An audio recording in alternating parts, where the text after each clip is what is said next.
Lalu bagaimana langkah hukum dari kasus penahanan Direktur Lokataru Del Pedro Marhaen dan beberapa aktivis lainnya? Kita bahas bersama tim kuasa hukum Lokataru Fian Alaidrus dan juga Wakil Menteri Koordinator Bidang Hukum, HAM, Imigrasi dan Pemasyarakatan, Oto Hasibuan. Selamat sore Pak Oto, selamat sore Mas Fian. Selamat sore. Ya, saya mau ke Pak Wamenko dulu. Pak Oto, jadi kemarin itu dari sekian banyak puluhan para demonstran yang masih ditahan, Del Pedro adalah yang paling lama Anda dan juga Pak Menko temui. Jadi apa saja waktu itu yang diperbincangkan kemarin bersama Del Pedro, Pak Oto? Ya, kita dari kementerian, saya bersama Pak Yusril, bertemu dengan Del Pedro itu sesungguhnya adalah untuk memastikan apakah semua hak-hak hukumnya dia itu sudah terpenuhi atau tidak. Yang kami jumpai bukan hanya Del Pedro, tapi juga tahanan-tahanan yang lain. Lebih kurang 68 rasanya, kalau saya tidak keliru semua kita jumpai, karena ada di sana ada perempuan, ya, ada juga dua kalau salah ya, ada juga beberapa yang lain. Ada juga namanya Piga, ya, ada Del Pedro.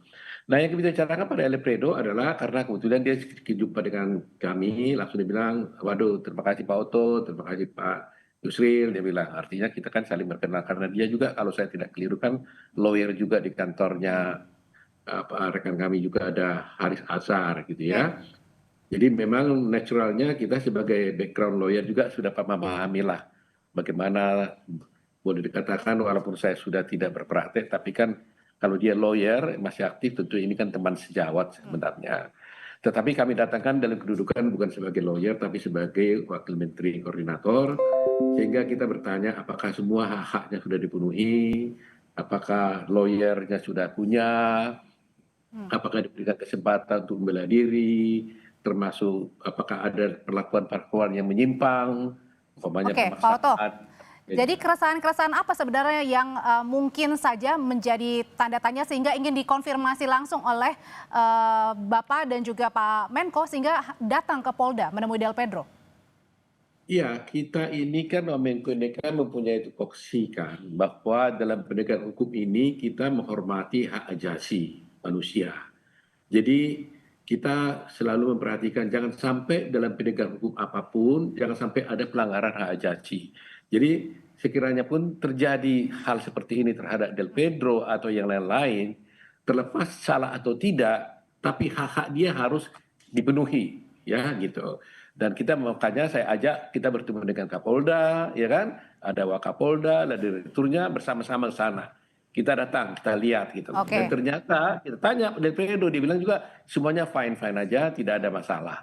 Artinya semua sudah terpenuhi gitu. Oke, di sini kedatangan kemarin adalah dari Pak Yusril dan juga Pak Oto, Mas Fian, adalah untuk memastikan klien Anda ini semuanya dapat berjalan dengan sebagaimana mestinya meskipun ditahan begitu. Nah, sebenarnya yang Anda tangkap sebagai kuasa hukum dari Del Pedro sendiri, sebenarnya yang Anda tangkap adalah memang karena tadi ingin menjamin hak-hak dari Del Pedro atau ada hal lain yang ditangkap, Mas Fian?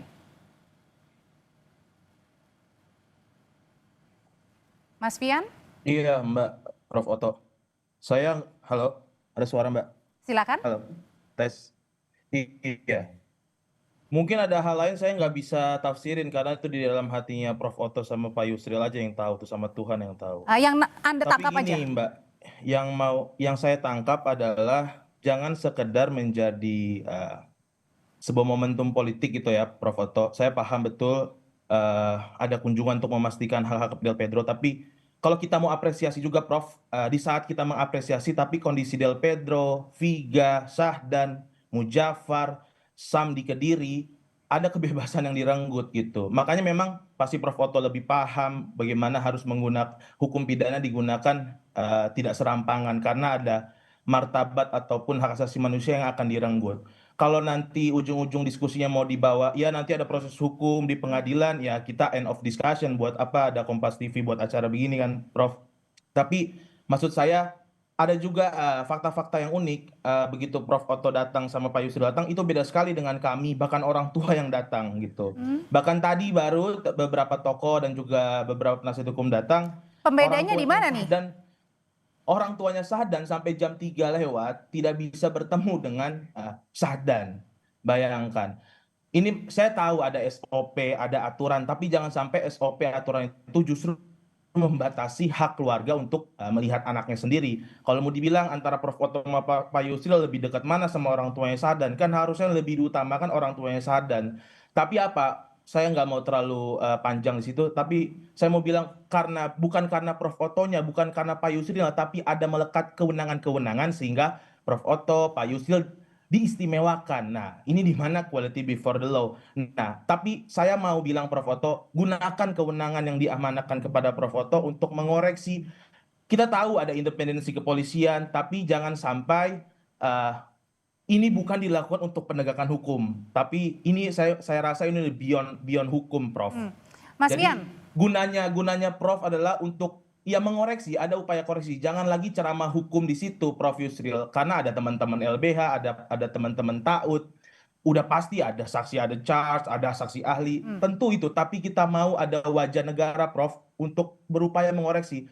Jangan oke. sampai orang sudah sampai di bawah pengadilan bahwa nanti ujung-ujung dia tidak terbukti. Ada kebebasan Mas yang Fian, dipertaruhkan di situ, Prof. tapi sebenarnya Ya, kemarin Mbak. itu pada saat Del Pedro ini ketemu, adakah juga dibahas misalnya soal penangguhan penahanan kah? Oh, saya kebahas ke siapa? Ke Prof. Otto? Apa kemana? Iya, pada saat menemui Del Pedro ini ditemui oleh Pak Menko Oh, dan juga Pak Wamenko. saya nggak tahu. Mungkin Pak Prof. Otto yang bisa jawab. Ya, Dibahas apa nggak? kalau mengenai soal ada proses penahanan itu tidak ada pembahasan kita dan tidak ada yang disampaikan oleh Del Pedro soal itu. Ya, jadi tentunya kalau dia mengajukan permohonan penahanan, tentunya yang lebih tahu tentunya adalah pengacaranya. Dan kita kan tidak mau masuk ke arena itu. Tapi kalau umpamanya dia mengajukan permohonan penahanan ke pihak kepolisian, tentunya polisian nanti yang merespon hal itu. Walaupun sebenarnya kami juga memberikan saran-saran kepada pihak kepolisian. Kalau seperti ada anak yang kalau ada di bawah umur, tolong dipertimbangkan. Apakah sebaik-baiknya ini dikembalikan kepada orang tuanya, ya kan? Karena kita kan tidak menekankan bagaimana menahan orang dan sebagainya. Jadi itu kami sampaikan juga kepada Polda, ya Oke. kan? Nah, jadi saya kira kalau tujuan kami sana udah jelas ya, kami bisa memahami setiap orang yang direnggut haknya itu pasti merasa ada namanya haknya dirampas kan, pasti ada satu. Jadi kedatangannya adalah menjamin gitu ya. Pak Otto, tapi kita kembali lagi ke pasal yang disangkakan oleh Del Pedro. Ini ada pasal penghasutan hingga penyebaran berita bohong. Sebenarnya kalau dari pasal penghasutan sendiri, Pak Otto juga sebagai pengacara, ini korban yang dihasut ini siapa, Pak? Enggak, jadi gini, perkaranya sendiri ini kan ditangani kepolisian. Kami tidak berdiskusi sedikit pun dengan polisi tentang apa-apa saja yang dilakukan oleh dia. Karena kami tidak mau mengintervensi soal proses hukumnya. Saya hanya melihat di papan tulis dan saya tanya ini pasal yang dituduhkan apa? Dia bilang ada pasal 45, ada pasal ada yang 170. Nah, dan terhadap Del Pedro kami tidak berdiskusi tentang pasal-pasal itu. Yang kita sampaikan pada waktu itu adalah bahwa diskusinya bagaimana Del Pedro, apakah Anda sehat, haknya sudah dipenuhi. Dia langsung dengan panjang lebar dan ada rekamannya dia membicarakan bahwa semuanya semua baik-baik, saya di sini, terima kasih datang, tapi dia katakan bahwa saya tetap merasa tidak bersalah. Nah, kalau dia tidak bersalah tentu itu hak yang harus dia perjuangkan tentunya Oke. kan. Nah, Tapi Pak Otto, tapi kemudian kan sebenarnya dalam tuntutan dari warga kemarin dalam 17+8 kan ada meminta untuk membebaskan seluruh demonstran yang kemudian ditahan. Apakah ada kemudian keinginan begitu untuk dari pemerintah sendiri untuk membebaskan, karena ini kan suara dari rakyat juga? ya, kalau kami berprinsip bagaimanapun kan penegakan hukum kan harus tetap dijalankan. Iya kan? Artinya kita hanya ingin memastikan kalau memang tidak ada pelanggaran hukum, ya jangan sampai ada kriminalisasi. Bebaskan dia kalau memang dia tidak bersalah. Tapi kalau dia bersalah silakan proses hukum. Oke. Makanya yang kami sampaikan kepada polisi, kepada polisi yang kemarin itu, kalau memang, saya nyatakan sendiri dalam wawancara kemarin, kalau memang kalian sudah menemukan bukti-bukti yang kuat, jangan dilama-lamain dia di situ. Silakan berkas segera. Tapi kalau memang tidak ada bukti, ya coba lepaskan. Oke. Itu yang kami tegaskan itu. Jadi kita dalam posisi yang betul-betul netral, ingin menjamin jangan sampai ada perlakuan-perlakuan yang tidak baik pada para tahanan itu. Itu Oke, tugas. oke. Nah itu tadi Mas Fian juga ternyata dari Pak Oto sendiri dan Pak Yusril sudah menemui dan kemudian ya tadi ya kalau misalnya memang ada ya diproses silahkan, kalau tidak ada ya silahkan juga untuk dibebaskan. Jadi artinya tetap ada keinginan untuk pengajuan penangguhan penahanan untuk klien Anda? Penangguhan penahanan itu sudah diajukan sejak Kamis. Nanti mungkin Prof. Oto bisa halo-halo lah. Bisa membantu tadi dengan prinsip tadi Prof. Oto kan ingin membantu.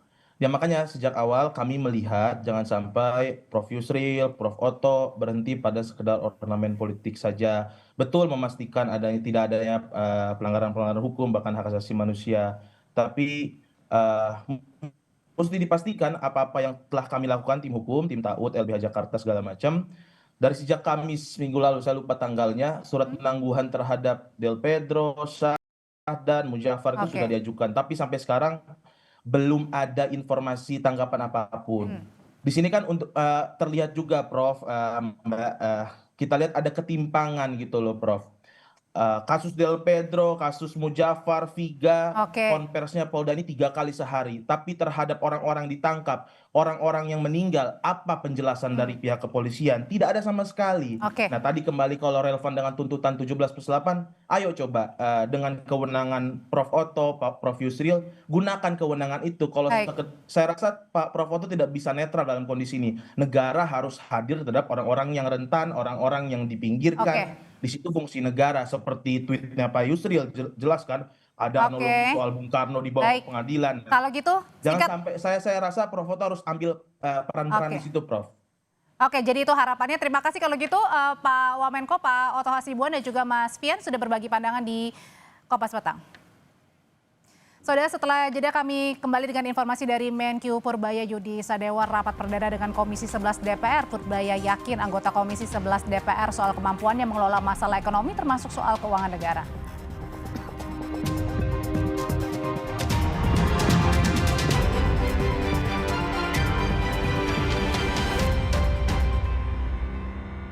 Ambung apa umpan terobosan yang terbaik?